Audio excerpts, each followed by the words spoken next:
નમસ્તે દર્શક મિત્રો, વિશેષ કાર્યક્રમમાં હું નિશિત જોશી આપનું સ્વાગત કરું છું. દર્શક મિત્રો, આજે આપણે એક એવા વિષય ઉપર વાત કરવાની છે કે જેને મોટાભાગે લોકો જનગણના કે પોપ્યુલેશન કાઉન્ટિંગ સુધી સીમિત ગણે છે. પણ દર્શક મિત્રો, તમને શું ખબર છે કે આ જે સેન્સસની વાત હોય કે જનગણનાની વાત હોય એ આપણા રોજબરોજના જીવન પર કેટલો મોટો પ્રભાવ પાડે છે. એ ચાહે એજ્યુકેશન એટલે કે શિક્ષણની વાત હોય, હોસ્પિટલ્સ એટલે કે આરોગ્યની વાત હોય, આપણી લાઇફસ્ટાઈલની વાત હોય કે માઇગ્રેશન પેટર્ન્સની વાત હોય, આપણે આવા તમામ બાબતો વિશે આજે આપણે ચર્ચા કરવા જઈ રહ્યા છે. ડિજિટલ સેન્સસ તરફ ભારત એક નવા દોર તરફ આગળ વધી રહ્યું છે. સેલ્ફ ઇન્યુમરેશનની વાત જો કરવામાં આવે તો એની પણ આપણે આજે વાત કરીશું. આવા તમામ મુદ્દાઓ વિશે આજે આપણે ચર્ચા કરીશું અને ચર્ચા કરવા માટે આપણી સાથે ઉપસ્થિત છે આ કાર્યક્રમમાં ડાયરેક્ટર ઓફ સેન્સસ ઓપરેશન અને director of civil citizen registration 2011 બેચના વરિષ્ઠ અધિકારી સુજલ મયાત્રા સર સાથે. સર, ખૂબ ખૂબ સ્વાગત છે આપનું. પહેલાં તો આ કાર્યક્રમમાં દૂરદર્શન સાથે વાત કરવા બદલ આપનો ખૂબ ખૂબ આભાર સર. Thank you નિશિતજી.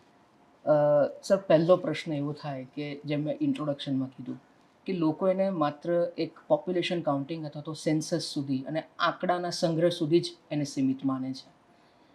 પ્રેક્ટિકલી જો આપણે આ વસ્તુને સમજવી હોય તો તમે કઈ રીતે આ વાત કહેશો કે આ કેટલું ઇમ્પોર્ટન્ટ છે જ્યારે સેન્સસની કોઈ વાત થતી હોય ત્યારે? નિશિતજી, આમાં વિષય એવો છે કે લોકો માટે સેન્સસ એટલે નહીં કે ભારતની વસ્તી કેટલી છે આપણે માની લેતા હોઈએ છીએ. પણ જો આપણે એક પેરેલલ ઉદાહરણ લઈને શરૂ કરીએ તો આપણે હમણાં જે વાત કરતા હતા કે આપણે પ્રોડક્શન ટીમ નવી શરૂ કરી, તો જ્યારે આપણી પાસે એક બજેટ આવે છે તો તમારે સૌથી પહેલાં એક વસ્તુ છે કે બજેટ છે, સામે તમારે કેમેરા લેવા છે, માઇક લેવા છે, સ્પીકર્સ લેવા છે, લાઇટ્સ લેવી છે, આપણી પાસે ઉદાહરણ છે.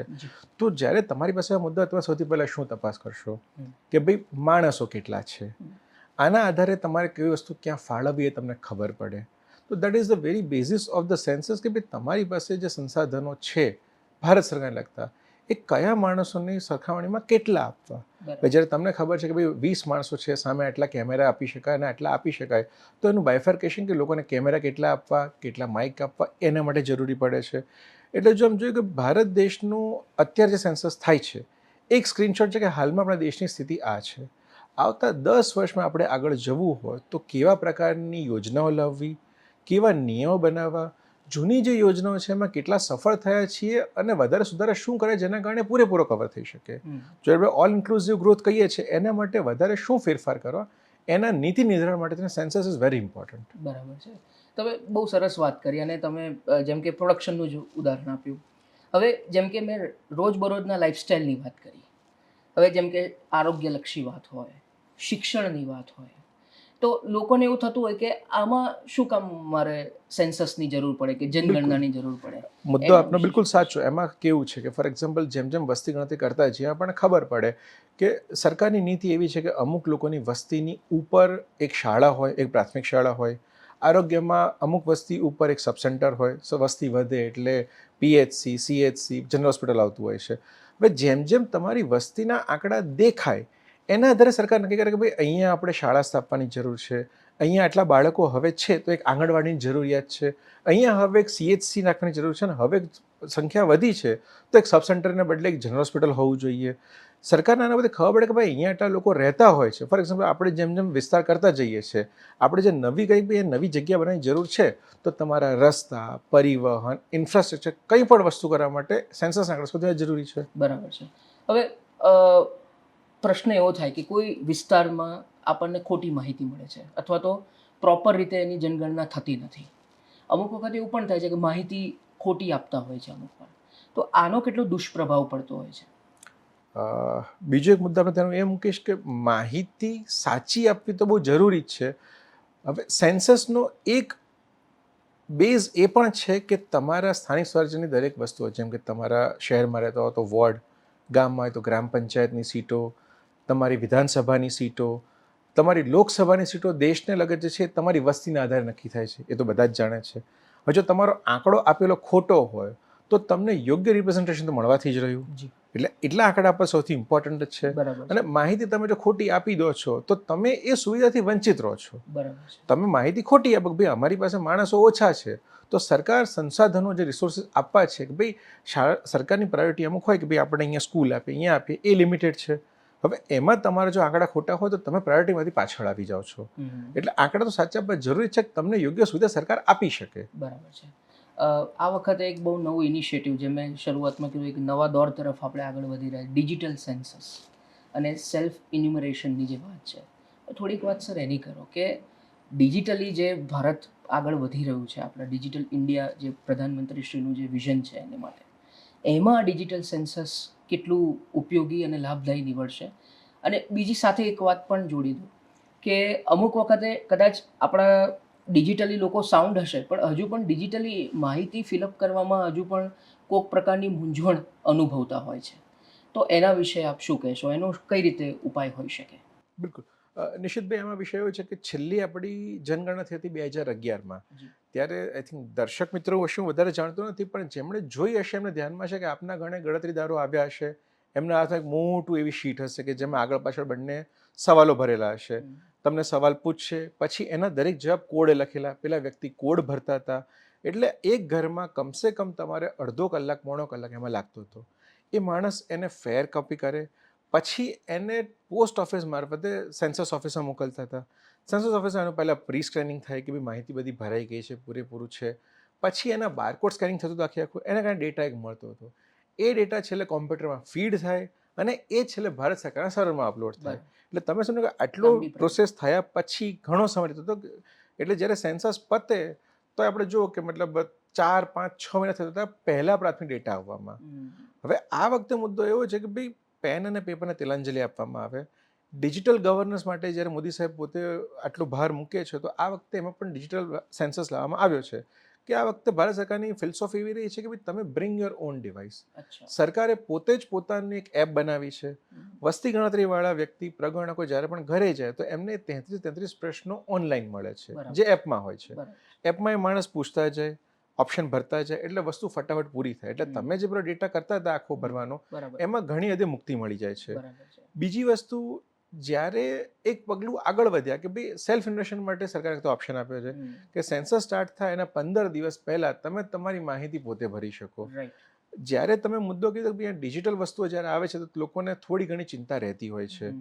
એટલે હવે આમાં એવું હોય છે કે તમે તમારું પોતે જ ઘર ડિજીલોક કરાવો, જેના કારણે થઈને તમારું એક ડિજીપિન મળે છે કે મારું ઘર ગૂગલ મેપ પર અહીંયા આવ્યું છે. તમે તમારા ઘરની અમુક બેઝિક માહિતી 25 પ્રશ્નો જેટલા આપણે જાતે જ ભરી દો છો.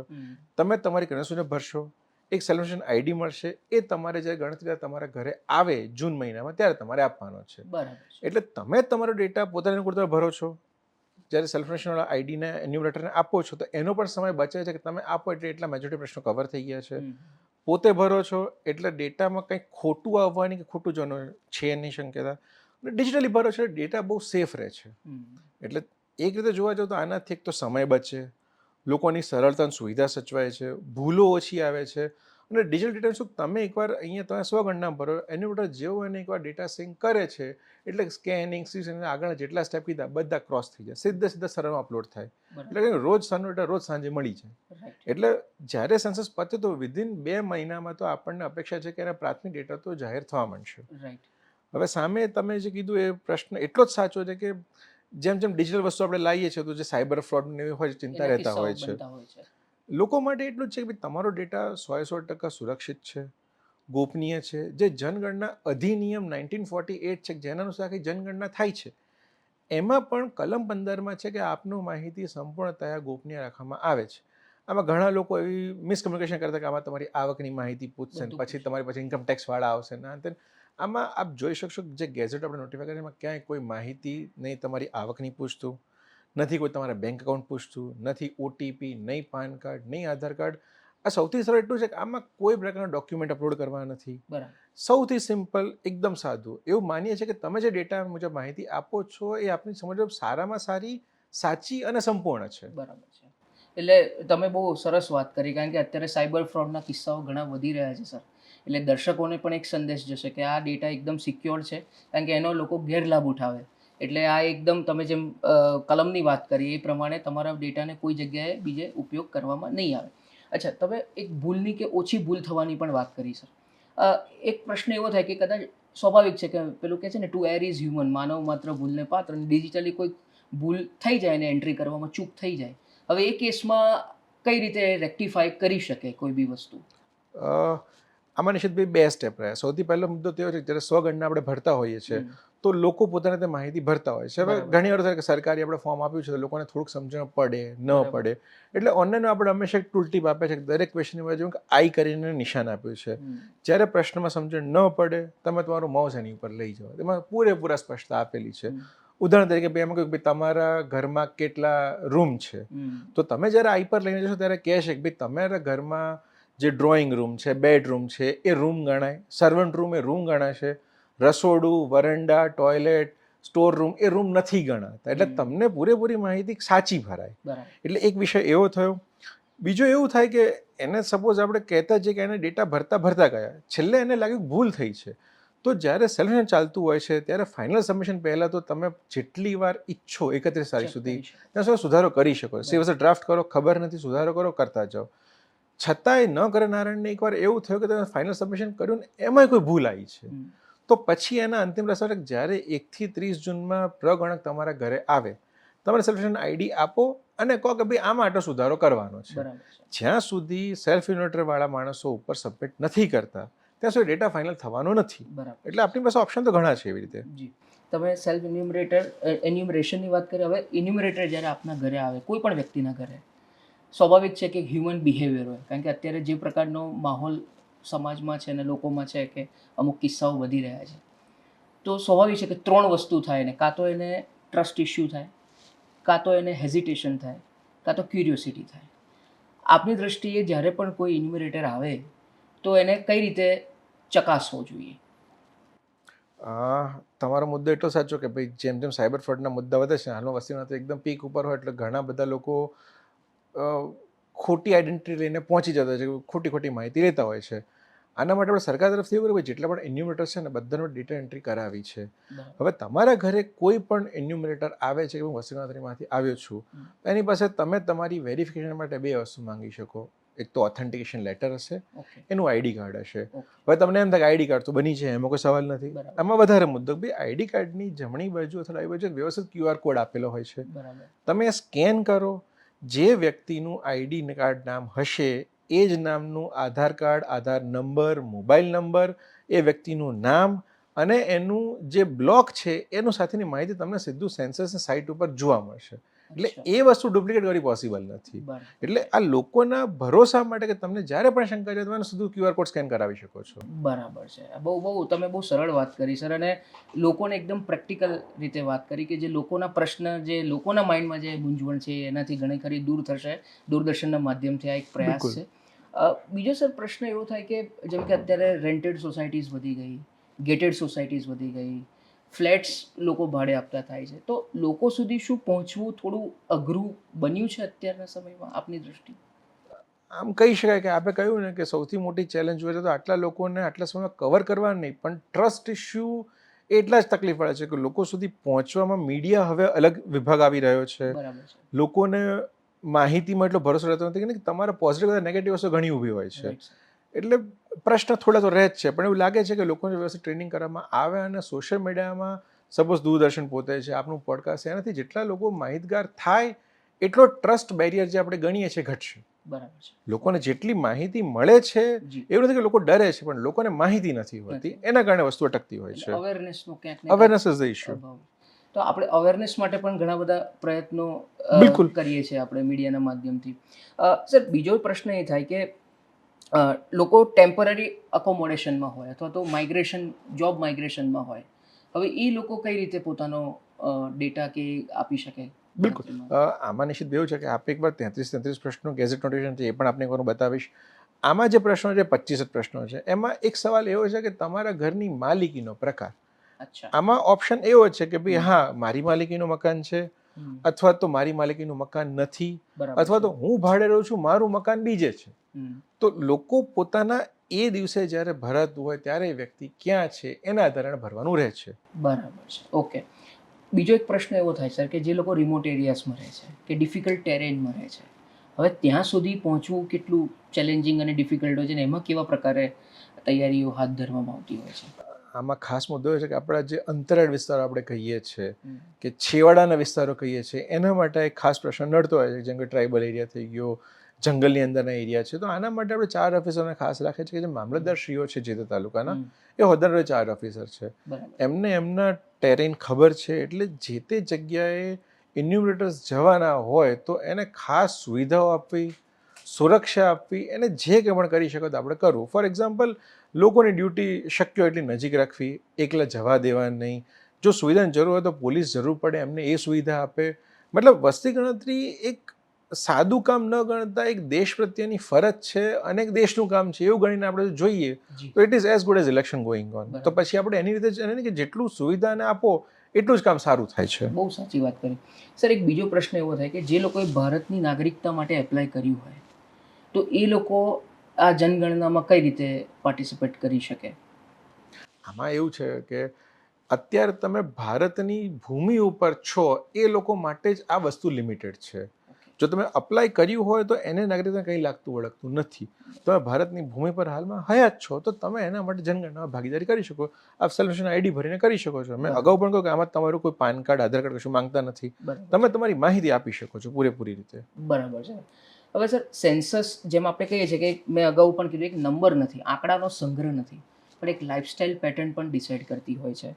હવે આના વિશે આપ શું કહેશો કે જે લાઇફસ્ટાઇલ જે રીતની રોજબરોજની બદલાતી જતી હોય છે તો એમાં આપ કેટલો ઊંડો પ્રભાવ પાડી શકશે? જેમ કે આપણે એક નવા પ્રશ્નો જોઈએ તો નવા પ્રશ્નો પહેલાં એવું હતું કે આપના ઘરે વ્હીકલ છે કે દ્વિચક્રી છે કે સાયકલ છે એવું. તો હવે જે નવી આપણે પેટર્ન છે સવાલ એવો છે કે તમારા ઘરે સાયકલ છે, 2 વ્હીલર છે, બંને છે. નવો ક્વેશ્ચન કે ભાઈ કાર અને જીપ છે કે નહીં. આ વખતના સાવ નવા પ્રશ્નો જો તમારા ઘરે લેપટોપ, કોમ્પ્યુટર ફેસિલિટી છે કે નહીં એ પ્રશ્ન છે. તમારા ઘરે લાઇટનો સોર્સ ઇલેક્ટ્રિસિટી એડ થયો છે. પીવાના પાણીના સોર્સ ગણીએ તો કે બોટલડ વોટર તમે વાપરો છો કે નહીં.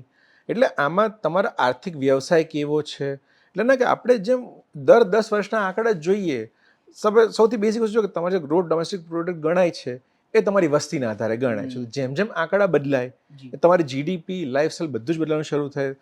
તમારું પર કેપિટા ઇન્કમ સીધી જ આંકડાથી બદલાઈ શકતી હોય છે. એટલે દર 10 વર્ષના આપણે આંકડા જ્યારે કરીએ કમ્પેર, ત્યારે તમને ખબર પડે કે પહેલાં હતું, પછી આ થયું, પછી આ થયું. લાઇફસ્ટાઇલ, માઇગ્રેશન પેટર્ન બધું જ ખબર પડે. ભાઈ તમે 3 મહિના અહીંયા રહો છો, તમે સ્થળાંતર કરો છો, નથી કરતા. કુલ 33 પ્રશ્નો જેમાં તમને આખા એક સોશિયો ઇકોનોમિક જે ડેમોગ્રાફિક ડિવિડન્ડ્સ કહીએ છીએ પૂરેપૂરો ડેટા મળે. ભાઈ લોકો અહીંયા પહેલાં રહેતા હતા, રેન્ટેડ છે, તમને ખબર પડે કે અહીંયા થાય ને. It's a gamut of data. તમે એને કેટલું ઇન્ટરપ્રિટ કરો છો એ ઇમ્પોર્ટન્ટ થાય છે આમાં. બરાબર છે. સર, જેમ કે ડિજિટલ સેન્સસની તો વાત છે આખી. હવે ટેકનોલોજીએ તો સિસ્ટમને ફાસ્ટર બનાવી, પણ આપને એવું લાગે છે કે હ્યુમન ઇન્ટરેક્શનની પણ એટલી જ જરૂર છે સોસાયટીમાં? હ્યુમન ઇન્ટરેક્શન સૌથી ઇમ્પોર્ટન્ટ છે. એના વગર તો માહિતી મળે જ નહીં. આમાં કેવું થાય કે ફોર એક્ઝામ્પલ જો જનગણના અધિનિયમ આપણે લઈએ તો એમાં કલમ 15 એવું કહે છે, કલમ 8 મુજબ તો એવું કહેવાય છે કે ભાઈ તમારે પૂરેપૂરી માહિતી આપવાની છે, સાચી આપવાની છે. એના માટે 1000 રૂપિયાનો કે એનાથી 3 વર્ષ સુધીનો જેલવાસનો, કારાવાસનો દંડ છે. એવું ઘણું છે. પણ એમાં એમ છે કે જો લોકોને પોતે એકવાર સમજે કે ભાઈ જનગણના દર 10 વર્ષે થાય છે, તમારો આંકડો, તમે માહિતી સાચી આપો તો દેશના કામમાં આવે છે, નીતિ નિર્ધારણ થાય છે, તો તમે શું કરવા પાછળ રહો. આમાં એવું છે કે તમે માહિતી એટલી સાચી આપશો એ તમારા ફાયદામાં રહેવાની છે. તમને એટલી વસ્તુઓ વધારે આમાં મળશે. તો આમાં હ્યુમન ઇન્ટરેક્શનમાં જેટલો ટ્રસ્ટ ઇસ્યુને કહેવાય છે એ આખું અલગ થઈ જાય છે એ રીતે. તો બરાબર. હવે કોઈ સિનિયર સિટીઝન છે કે વૃદ્ધ, અશક્ત છે અને ડિજિટલી કમ્ફર્ટેબલ નથી, તો એના માટે કેવા પ્રકારની વ્યવસ્થા આમાં સેન્સસમાં કરવામાં આવી છે? એટલે સેલ્ફ ઇનોવેશન જે છે એ જીને ધ્યાનમાં લઈને કર્યું છે કે ભાઈ જેટલા ડિજિટલ કમ્ફર્ટેબલ છે એ લોકો પોતે જલ્દી ભરી દે પોતાને. તો એ લોકોનું જે 1 થી 30 જૂન વાળો કામગીરી છે એમાં બર્ડન ઓછું રહે. બાકી 1 થી 30 જૂન છે એ કમ્પલસરી વિષય છે. એ બધાને માહિતી આપવી જરૂરી છે. સેલ્ફ ઇનોવેશન વૈકલ્પિક છે. એટલે જો વૃદ્ધો કે અશક્ત હોય, જે પહોંચી ન વળી શકતા હોય, ડિજિટલી જે કમ્ફર્ટેબલ ન હોય, એમના માટે તો આપણે લોકો ઘરે જઈને કરવાના જ છીએ. બરાબર છે. ઓકે. હવે આવનારા સમયમાં જે ડિજિટલ સેન્સસ તરફ આપણે આગળ વધી રહ્યા છે તો એનાથી રિયલ ટાઈમ અથવા તો જેને કહેવાય કે રિયલ ટાઈમ અને રિસ્પોન્સિવ ગવર્નન્સ બનાવી શકશે આ વસ્તુ? બિલકુલ લાગે છે? આમાં એવું છે કે તમે જેમ સમજો છો કે ભાઈ સેન્સસના જે આંકડા છે એ પહેલો ફેઝ એવું કે હાઉસ લિસ્ટિંગ થયું જે અત્યારે થશે. બીજો ફેઝ જે છે એ સેન્સસ ઇન્યુમરેશન છે, પીપલ્સ ઇન્યુમરેશન, જે ફેબ્રુઆરીમાં આવશે, જે આખા ભારતમાં ફેબ્રુઆરી મહિના પૂરતું રહેશે. એટલે આપણી જે રેફરન્સ લાઈન છે 1 માર્ચ 2027 રાતના 12 વાગ્યાનું. એટલે ત્યારે તમને એક તો વસ્તી કેટલી છે ખબર પડશે. બીજું આપણે જે 33 પ્રશ્નો કીધા તો દરેકે દરેક જગ્યાએ સ્ટેટસ શું છે. મેં જેમ અગાઉ કીધું આ એક સ્ક્રીનશોટ છે કે હાલમાં આપણે ક્યાં છીએ. That will be ground zero for us. આપણે આવતા 10 વર્ષે ક્યાં જવું છે એના ઉપર નક્કી થશે. એટલે સૌથી મોટો વિષય તો એ જ થવાનો. બાકી આંકડા તો એવો વિષય છે કે હવે જન્મ મરણ ડિજિટલી ઓનલાઈન થાય છે, એટલે આંકડા ઉપર જે થયા કરશે, પણ જે સ્ક્રીનશોટ અને આપણે સમજીએ છીએ કે ભાઈ સોશિયલ ડેમોગ્રાફિક જેટલા ફેક્ટર્સ છે જેટલા આપણે ગણી શકીએ છીએ એટલે તમને આઈડિયા મળશે સારી રીતે. જી. હવે સર જેમ કે આગળ મેં પૂછ્યું, પણ આ એક લોકોને એવું છે કે અમુક વખતે કે મારા એક જવાબ આપવાથી શું ફરક પડી જવાનો છે, જે આવી માનસિકતા પણ ધરાવતા હોય એ લોકોને આપ શું કહેવા માગશો? આમાં તો નિશ્ચિતભાઈ વિષય એવો જ છે કે લોકો ઘણીવાર એમ કહેતા હોય કે મારા એક વોટથી શું ફરક પડે છે, અને એને લગત ઘણા બધા ઉદાહરણો અવેલેબલ છે. એક વોટથી કેટલી સરકારો પડી ચૂકી છે. આમાં એક જવાબ એટલો જ ઇમ્પોર્ટન્ટ છે કે એના કારણે ઘણી બધી વસ્તુઓ બદલાઈ શકતી હોય છે. તમારા ડેટાના આધારે તમે ફોર એક્ઝામ્પલ તમારા ઘર પીવાનું પાણી સુવિધા છે કે નહીં, હવે એક આંકડાથી તમારું આખું પેરામીટર એક ક્રોસલાઇન ડેડલાઇનની ઉપર નીચે જઈ શકતું હોય છે. એટલે આના આધારે તમારા રાજ્યનું પરફોર્મન્સ, સ્કીમનું પરફોર્મન્સ, ખરેખર જરૂરિયાત કેટલી છે એ સરકાર અસેસ નથી કરી શકતી હોતી. એટલે દરેકે દરેક જવાબ સાચો અને સંપૂર્ણ આપવો એટલો જ ઇમ્પોર્ટન્ટ છે. જી. અંતમાં 2 પ્રશ્નો છે. એક તો ડિજિટલ સેન્સસ અથવા તો આ સેન્સસ 2027 એને લોકો કેવા દ્રષ્ટિકોણથી જોવે, એક વાત આપ દર્શકોને કરો. અને અંતમાં દૂરદર્શનના માધ્યમથી જે આટલો વિશાળ દર્શક વર્ગ છે અમારો, એને આપ શું સંદેશ આપવા માગશો સર? મારી પોતાની અંગત અપેક્ષા એવી છે કે સેન્સસ દર 10 વર્ષે થાય છે. લોકો માટેમાં વધારે અવેરનેસ નથી એ માનવાને કારણ છે, પણ નીતિ નિર્ધારણ, રાષ્ટ્ર નિર્માણ, એક દેશભક્તિનું કામ અને એક દેશના નાગરિકની ફરજ જે કંઈ પણ ગણીએ એ બધું જ સેન્સસમાં થાય છે. તો લોકો આને એક જવાબદારી તરીકે જુએ, લોકો આને એક એવું જોઈએ કે તમે દેશની ભાગીદારી કરી રહ્યા છો, એના નિર્માણમાં ભાગીદાર થાવ છો, એના વિકાસમાં ભાગીદાર થાવ છો, એવી રીતે અને ગર્વથી કરે કે મેં સેન્સસમાં મારી કામગીરી પૂરી કરી છે, બીજાએ પણ કરવી જોઈએ, જેના કારણે તમે દેશને એક અગ્રેસર કરવા માંગો છો તેમાં ખરેખર તમારું કમિટમેન્ટ દેખાય. દૂરદર્શનના માધ્યમથી દરેક નાગરિકોને મારી એ વિનંતી છે કે જ્યારે પણ સેન્સસના ઇન્યુમરેટર્સ આપના ઘરે આવે, આપ એને સારો સહકાર આપો, પૂરા જવાબની માહિતી આપો, અને એની પહેલાં શક્ય હોય તો આપ સેલ્ફ ઇન્ફોર્મેશન મારફતે પોતાનું રજિસ્ટ્રેશન કરાવી લો. કારણ કે આને જો ટૂંકમાં ગણીએ તો સેન્સસનો મોટો જ છે કે જનગણનાથી જનકલ્યાણ. જો કલ્યાણની અપેક્ષા હશે તો સેન્સસમાં ભાગ લેવો એટલો જ અનિવાર્ય રહેશે.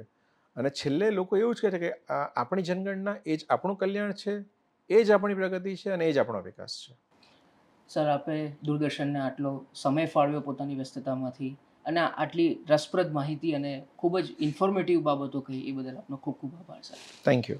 તો દર્શક મિત્રો, આપણે જોયું તેમ કે જન કલ્યાણ ત્યારે જ થશે જ્યારે જન ભાગીદારી થશે, અને એ આપણા સૌની ફરજ છે કે જ્યારે તમે એક તો સેલ્ફ ઇન્યુમરેશન કરાવ્યું હશે, અને જ્યારે પણ ઇન્યુમરેટર આપના ઘરે આવે તો અવશ્ય કોઈપણ પ્રકારના મૂંઝવણ વગર, કોઈપણ પ્રકારના હેઝિટેશન વગર આપ તમામે તમામ માહિતી એમને આપો, કારણ કે એ માહિતી જ આપણા સૌની જીવનશૈલીમાં બહુ મોટો બદલાવ લાવી શકે છે. એ ચાહે ગવર્મેન્ટ સ્કીમ્સની વાત હોય, ફ્યુચર ગવર્નન્સની વાત હોય, કે કોઈપણ પ્રકારના આપણા વિસ્તારમાં શાળાઓની, હોસ્પિટલની કે અન્ય બાબતો પણ હોય. તો આ વિચાર સાથે અત્યારે બસ આ કાર્યક્રમમાં આટલું જ. અમને રજા આપશો. નમસ્કાર.